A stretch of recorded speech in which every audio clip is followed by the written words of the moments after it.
తెలుగువారికి నటుడు మంచు మోహన్ బాబు ఫ్యామిలీ సుపరిచితమే. మంచు ఫ్యామిలీ నుంచి ముగ్గురు మంచి నటులే. ఒకప్పుడు హిట్ సినిమాల్లో నటించి మెప్పించారు. ఈ మధ్యకాలంలో సినిమాలు తగ్గించారు. కానీ వ్యక్తిగత అంశాలతో ఎప్పుడూ జనాల్లో ఉంటున్నారు. ఇందులో భాగంగానే ఇటీవలే మంచు సోదరుల మధ్య ఆస్తి వివాదం బయటపడింది. గత కొద్ది రోజులుగా ఆస్తి గురించి విష్ణు, మనోజ్ మధ్య గొడవలు జరుగుతున్నాయి.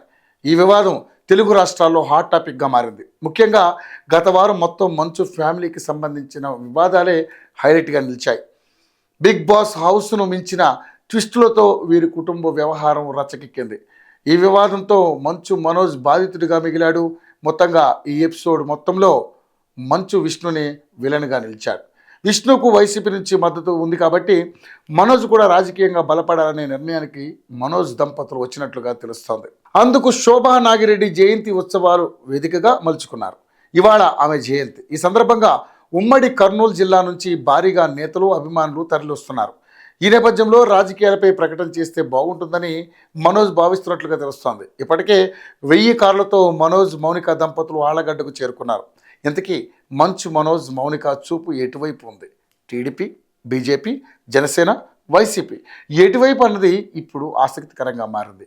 మౌనిక అక్క అఖిలప్రియ ఎలాగూ టీడీపీలో ఉంది. మనోజ్ అన్న విష్ణు, జగన్తో సన్నిహిత సంబంధాలున్నాయి. బీజేపీతో మోహన్ బాబు టచ్లో ఉన్నారు. ఇక పోతే జనసేన ఒక్కటి మాత్రమే మిగిలింది. మనోజ్ ఫ్యామిలీ నుంచి వెలువడుతున్న సంకేతాల మేరకు జనసేన వైపు వెళ్లాలని భావిస్తున్నట్లుగా తెలుస్తోంది. ఇప్పటికే అధినేత పవన్ కళ్యాణ్తో మంతనాలు జరిపినట్లుగా సమాచారం. మంచు మనోజ్ తొలి నుంచి పవన్ కళ్యాణ్తో సన్నిహిత సంబంధాలు ఉన్నాయి. ఇద్దరి మధ్య మంచి రిలేషన్ లేకపోలేదు.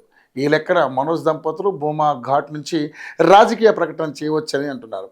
అదే నిజమైతే భూమా ఫ్యామిలీలో అక్క చెల్లెళ్ళ మధ్య పోరు తప్పదనే వాదన సైతం లేకపోలేదు.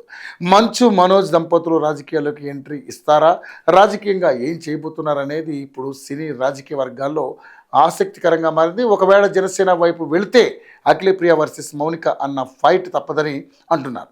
ఎందుకంటే భూమా ఫ్యామిలీకి ఆళ్లగడ్డ కంచుకోట. అలా కాకుండా నంద్యాలపై ఫోకస్ చేసే అవకాశం ఉంది. కంటిన్యూ రాజకీయ ప్రకటన తర్వాత వారు చేసే సర్వీసును బట్టి ఏ నియోజకవర్గం అనేది డిసైడ్ అవుతుంది.